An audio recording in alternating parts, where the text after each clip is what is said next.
कलिङमा पनि तपाईहरु आउनु भएको छ, बडो रमाइलो भइरहेछ। हाम्रो मिलन माध्यले जसरी गीत गाएको थियो, इट वाज फ्यान्टास्टिक। अब म मिलन माध्य गीत गाउँछु, तपाईहरु सबैजनाले ताली बजाउनु पर्छ के? I am just trying to sing a song of Milan माध्य है त।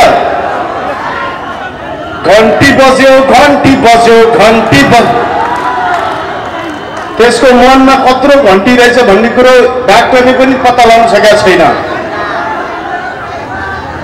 तपाई बसमा चढिरहनु भएको छ, केमा चढिरहनु भएको छ? बुटोल आउँदै हुनुहुन्छ। कहाँ आउँदै हुनुहुन्छ? बुटोल आइरहेको बेलामा साइडमा बसेको मान्छेले तपाईँ सोध्छ कहाँ बुटोल जान लाग्यो रे? दिमाग खराब। त्यसलाई जवाब दिनु मन लाग्छ, होइन म अलकायदा जान लागेको साले, अफगानिस्तान जाँदैछु। कपाल काटे ठाउँमा गएर तिमीलाई के सोच्दैछ? कपाल काटाएको रे होइन कि यहाँ जोडिन्छ पनि। राति 12 बजे फोन गरेर सोध्छ, सुतिरहेको? एकैछिन है बाबु, फोन आयो मेरो। यो नयाँ वर्षमा चाहिँ सुगम दाइको 17-18 वटा साथी हुन्छ। अब I will tell you something. जस्तो निमा रुम्बा दाइ, निमा दाइले गीत गाएको गीत म सँगै गाउँछु, तपाईहरु मसँग ताली बजाउनु पर्छ है त।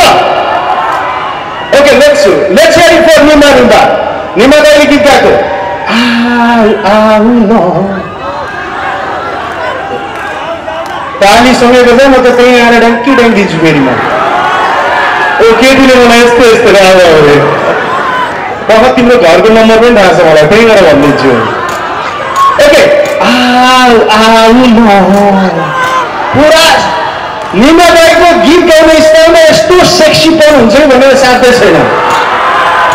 आउ आउ न मसँग गाउ। जसले ताली बजाउँदैन त्यसको विद्या नष्ट। त्यो बारमा स्टाइलको मान्छेलाई बडो गाह्रो भइसक्यो, प्लिज। ओके, आउ आउ न मसँग गाउ। गुड गुड, यो साइडको मान्छेले आउँछ ल।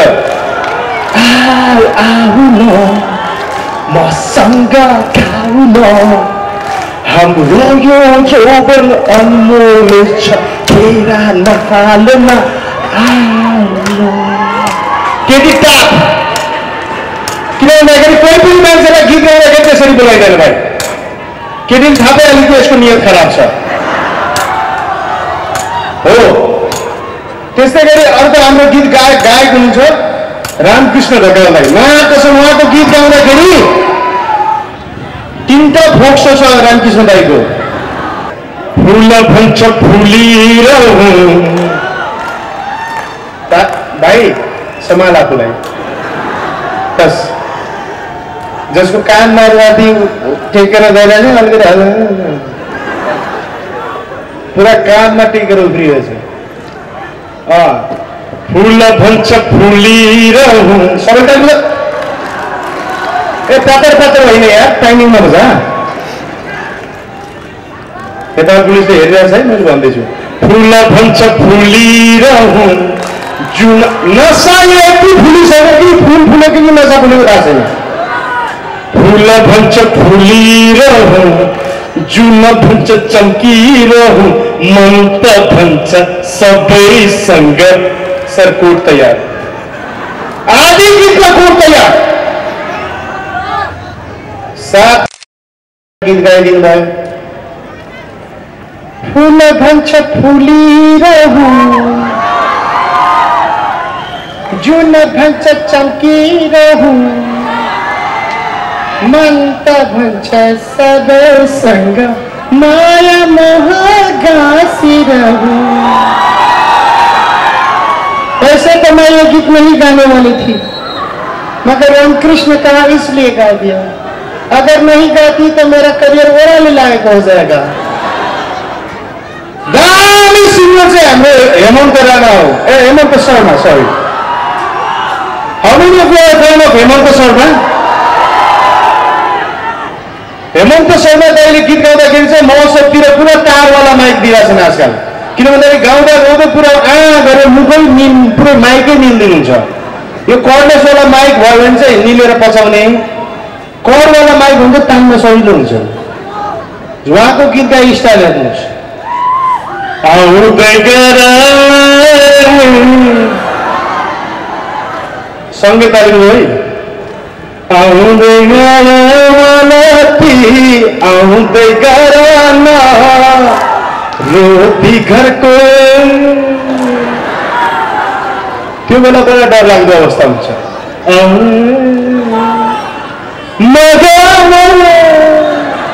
डक्टरलाई सोच्नु इन्डस्ट्री गर्नु पर्यो पाइप छिराउनु पर्छ भनेको पर्दैन कहाँ गएर यहीँबाट हेरिदिन्छु के बिग्रियो छ अर्को एकजना सिङ्गर हुन्छ योगेश्वर माते दाई माकोसँग बिग फ्यान अफ योगेश्वर दाई तर योगेश्वर दाईको गीत चाहिँ पुरै कब्जियत भएको बेलामा गाउने हो या पेट एकदम कब्जियत छ भने कब्जियत भएको बेलामा गाउने तपाईँ पुरै just imagine you're sitting on the top पुरा पट्टिमा बसिरहनु भएको छ आइरहेको छैन त्यही बेलामा तपाईँले गीत गाउने आउँछु भन्थ्यौ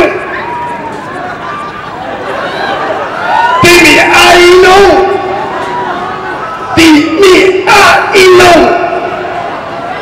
अब आयो क्या पोहोर भयो But I must say these are the fantastic singers we have in Nepal. Give them a huge round of applause, ladies and gentlemen. Good. तपाईहरु जस्तो गजब ठीक छ भुइँचालो यस्तो आयो कि भुइँचालो पछि सबैले पहिलोचोटि एकअर्कालाई भेटेपछि पहिलो प्रश्न के थाहा छ भुइँचालो आउँदाखेरि कहाँ थिइस् प्रवीण दाइहरुले पनि भुइँचालो अनुभव गर्नु भएको भएन गर्नु भएन कहाँ हुनुहुन्थ्यो कहाँ भने कहाँ घर कहाँ लम्जुङ त्यहाँ पनि आएको थियो ए दामी यस्तो भुइँचालो आएको आउने बित्तिकै पुरै मान्छेले एकअर्कालाई सोध्दाले भुइँचालो आउँदाखेरि कहाँ थिइस् मलाई पनि सोधेको मैले भने खाना खाँदै यार जुठो हालेर बाहिर निक्ले अर्को आएर सोध्छु खाना कहाँ थिइस् यार खाना खाँदै थिएँ जुठो हालेर लिएर बाहिर निक्ले अर्को पनि आयो कहाँ थिइस् खाना खाँदै थिएँ जुठो हालेर बाहिर दिमाग खराब साले यही लेखेर राख्थेँ कहाँ थिइस् पुरा दिमाग खराब त्यसपछि मैले सोधेँ तँ कहाँ थिइस् भनेको त कोहीले मारे तँ पनि जुठै हात लिएर निक्लिस् म पनि जुठै लिएर निक्लिएर तेरो हात त धुन मिलेन मेरो त धुन मिलेन 3 दिनसम्म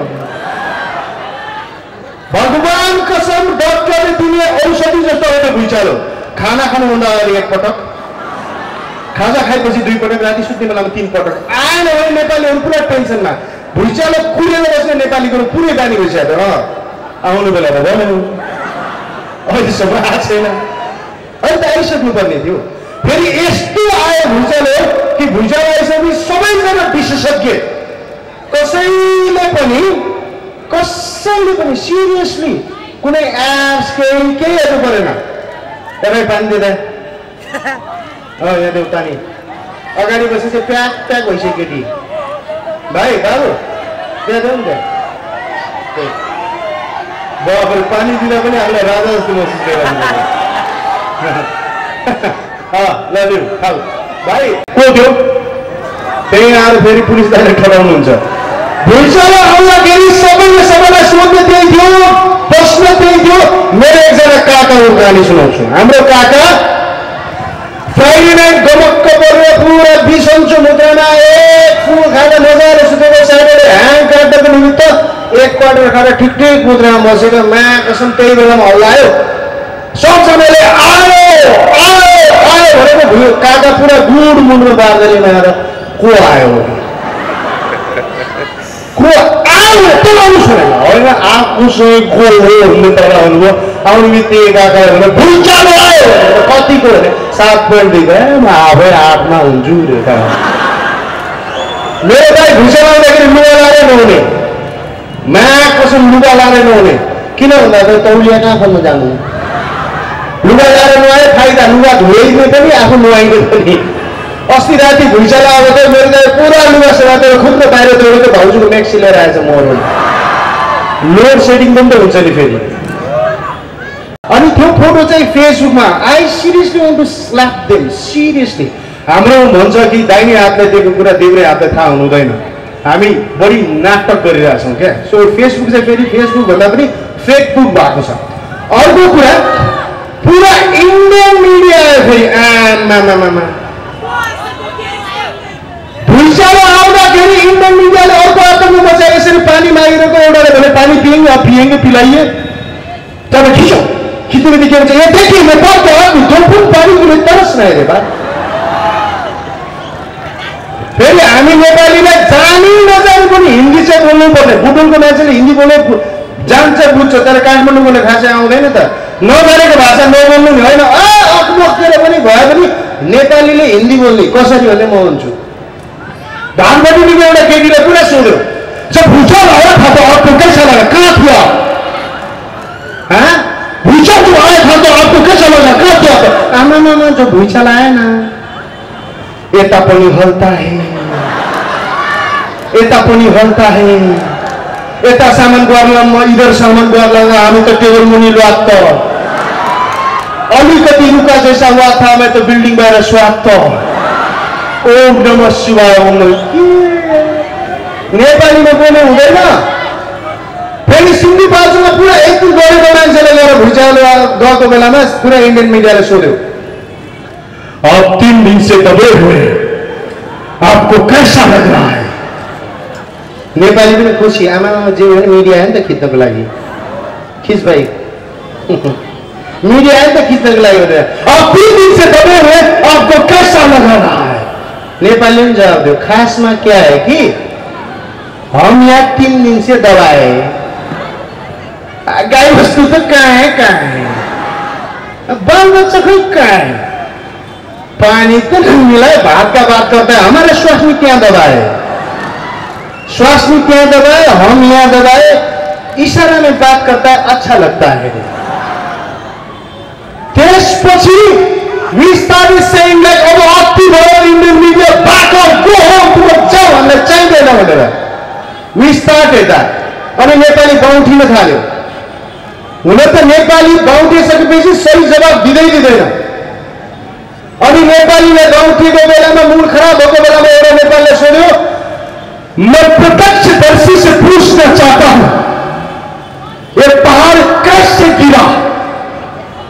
पूरा नेपाली का मूड खराब था कि खराब मूड में बोल दे बोले, ये पहाड़ कैसे गिरा? क्या ये पहाड़ कैसे गिरा? क्या ये पहाड़ कैसे गिरा? खास में ये पहाड़ तो ऐसे नहीं गिरा। पहला ये पहाड़ हमका एनसीएल से फोन किया और पूछा कि मैं पहाड़ हूं, गिरू की ना गिरू? तो हमने कहा कि तुम पहाड़ है साला, तुम गिरो कि ना गिरो? तो पहाड़ गिर गया, हमने नहीं गिरा। Indian media top. त्यस्तो भएको बेलामा पनि हाम्रो कोही पोलिटिशियन बाहिर निस्केन। तर म यो पोलिटिक्सको बारेमा कुरा गर्न चाहदिनँ, किन भन्दाखेरि मेरो 2 करोडको बोली 2 करोडको पोलिटिक्समा के खर्च गर्नु हैन। कोही नेताले भन्यो, अब यो नेताहरूले पछि रियलाइज गरे कि अब हामीले केही बोलेनौँ भने त हाम्रो भोट आउट हुन्छ, अब हामीले के गर्नुपर्छ भनेर भन्दाखेरि अब राज सङ्कलन गरे। तर भाषण दिएर त हामी पत्याउँदैनौँ। त्यसकारण व्हाट वी फेल्ड इज, अब चाहिँ गीत गाएर भए पनि राशन कलेक्ट गर्ने। यार पानीको व्यवस्था गरिदियो यार। How many of you are feeling thirsty? कतिजनालाई प्यास लागिरहेछ? ओ माय गॉड, सी यो प्यासलाई कसरी बुझाउने यार? बिस्तारै भाइ, बिस्तारै। ओके।